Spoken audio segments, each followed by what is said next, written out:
అయ్యప్ప దీక్షలో ఉండే భక్తులు తెలుసుకోవాల్సిన ఆధ్యాత్మిక రహస్యాలు.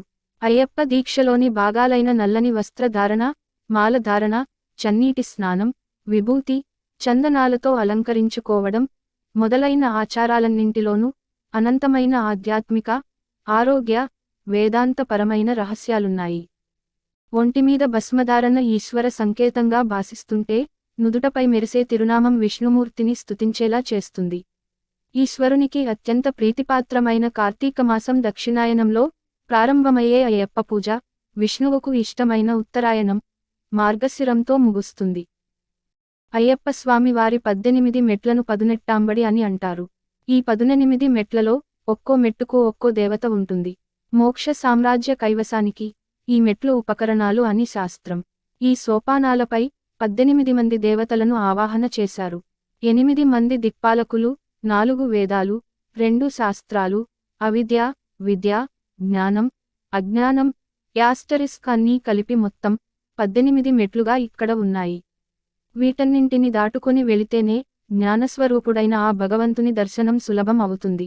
ఈ ఆలయంలో స్వామి ప్రతిష్ఠుడైన సందర్భంగా మృదంగ, వేరి, కాహళ, దుందుబి, తుంబుర, మద్దెల, వీణ, వేణువు, నూపుర, మట్టుక, డిండిమ, దమరుక, డక్క, ధవళ, శంఖ, పరుహ, జజ్జరి, జంత్ర అనే 18 వాయిద్యాలు మోగించారు. ఇది ఈ మెట్లకున్న నియమ ప్రాముఖ్యం. 40 రోజులు దీక్ష చేసినవారు మాత్రమే ఈ మెట్లు ఎక్కడానికి అర్హులు. ఎంతో నిష్ఠలతో ఈ మెట్లు దాటాలి. అప్పుడే ఆ ఆనందరూపుని దర్శించుకోగలం. ఈ మెట్ల క్రింద ఎంతో మహిమాన్వితమైన, పవిత్రమైన యంత్రస్థాపన జరిగింది. యంత్ర ప్రతిష్ఠ ఎంతో పునీతము, శక్తిమంతము కాబట్టే వాటిని ఎంతో భక్తి విశ్వాసాలతో, నియమనిష్టలతో దాటాలి.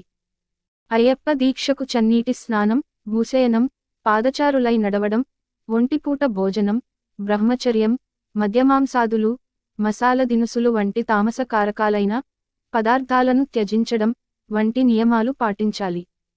ఆ స్వామి దీక్షను చేపట్టేవారు గురుస్వామి ద్వారా తులసి, రుద్రాక్ష మాలలను ధరిస్తారు. 2 పూటలా చన్నీళ్ల స్నానం ఆరోగ్యాన్ని చేకూర్చడమే కాక మనసును ప్రశాంతంగా ఉంచి భగవద్ధ్యానానికి తోడ్పడుతుంది.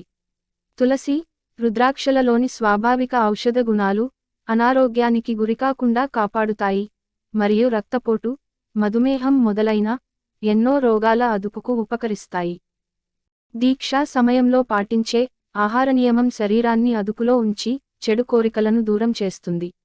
మనోనిశ్చలత, జ్ఞానశక్తి దేహానికి బలాన్ని ఇస్తాయి కాబట్టే ఆ అయ్యప్ప భక్తులకు కఠినమైన బ్రహ్మచర్యాన్ని దీక్షలో ఓ భాగంగా విధించారు. చెప్పులు తొడగరాదనే నియమం వెనుక ఎన్నో ఉద్దేశాలు ఉన్నాయి. ఇందువల్ల భక్తులకు కష్టాలను సహించే శక్తి కలుగుతుంది. 41 రోజులు పాదరక్షలు లేకుండా నడిస్తే పాదాల క్రింద చర్మం మొద్దుబారి అడవులలో సునాయాసంగా నడిచే వీలు ఉంటుంది. అయ్యప్ప దీక్షలో నలుపు రంగు వస్త్రాలను ధరిస్తారు. నలుపు తమోగుణాన్ని సూచిస్తుంది. అన్ని వర్ణాలను తనలో లీనం చేసుకునే నలుపు పరమాత్ముని లయకారక తత్వం. నల్లరాళ్లను కూడా కరిగించగలిగే నరదృష్టి దోషాన్ని హరిస్తుంది. రంగురంగుల బట్టలపై మమకారం ఉండకూడదనటానికే నలుపు దుస్తుల ధారణ ముఖ్యోద్దేశం. అయ్యప్ప భక్తులు నొసటన తప్పనిసరిగా చందనం, విభూతి ధరిస్తారు. అయ్యప్ప విభూతి అన్నిటినీ మించిన దివ్యౌషధం. పంబా తీరంలో వంట చేసిన 108 పొయ్యిల నుంచి భస్మాన్ని సేకరిస్తారు. ఇలా సేకరించిన బూడిదను జల్లించి స్వామికి అభిషేకించగానే దానికి ఎనలేని శక్తి కలిగి సర్వరోగ నివారిణిగా తయారై ప్రాణదాతగా ఉపయోగపడుతుంది. అటువంటి మహిమాన్వితమైన విభూతి, గంధం ధరించడం వల్ల చక్కటి వర్చస్సు, మనోబలం కలుగుతాయి. అంతేకాక వాత, కఫం వంటి రోగాలు దరిచేరవు. 40 రోజుల అయ్యప్ప దీక్షను ముగించుకొన్న స్వాములు శబరిమల యాత్రకు ఇరుముడితో బయలుదేరతారు. ఇరుముడిలో 2 భాగాలు ఉంటాయి. ముందు భాగంలో పూజా సామాగ్రి, వెనుక భక్తునకు కావలసిన వస్తువులు, తినుబండారాలు ఉంటాయి. ముందు భాగంలో ఉండే ఆవునెయ్యి భక్తుని ఆత్మతో సమానం. కొబ్బరికాయ దేహంతో సమానం. అనగా భక్తులైన వారు ఆత్మతో సమానమైన నేతితో స్వామికి అభిషేకం చేసి దేహం వంటి కొబ్బరికాయను స్వామి సన్నిధిలో గల హోమగుండంలో వేయాలి. కామ క్రోధాలను వీడి కొబ్బరికాయలో ఉన్న మోహమనే నీళ్లను త్రోసి జ్ఞానమనే నెయ్యిని పోసి భక్తి నిష్టలనే ఇరుముడులను వేసి 41 రోజులు స్వామి తలపులతోనే కఠినమైన జపం చేయాలి. అంటే శరీరం మీద మోహాన్ని విడిచి భగవంతునికే అంకితం చేయాలని అర్థం. వెనుక భాగంలో ఉన్న తినుబండారాలు మానవుని ప్రారబ్ధ కర్మలు. ఎవరి ప్రారబ్ధాన్ని వారే మోసుకొని పోవాలి, వారే అనుభవించాలి. స్వామి సన్నిధికి చేరుకునేసరికి తినుబండారాలు అయిపోవాలి. అంటే స్వామి సన్నిధికి చేరుకున్న భక్తుడు ప్రారబ్ధ కర్మను వదిలివేయాలని అర్థం. ఆవు నెయ్యి శక్తికి సంకేతం. స్వామివారికి అభిషేకించిన నేతిని సర్వరోగ నివారిణిగా సేవిస్తే తప్పనిసరిగా సత్ఫలితం చేకూరుతుంది. ఆవు నెయ్యి సహజంగానే చాలా పవిత్రమైంది, ఆరోగ్యమైంది. ఆవునేతిని కొబ్బరికాయలో నింపి స్వామివారిని అభిషేకించగానే దానికి ఎనలేని మహిమ వస్తుందని భక్తుల నమ్మకం. శబరి సన్నిధానంలో వెలిగించే కర్పూరం మన చుట్టూ ఉండి హాని కలిగించే సూక్ష్మక్రిములను నాశనం చేసి వాతావరణం కలుషితం కాకుండా కాపాడి అయ్యప్పలకు కవచంగా తోడ్పడుతుంది.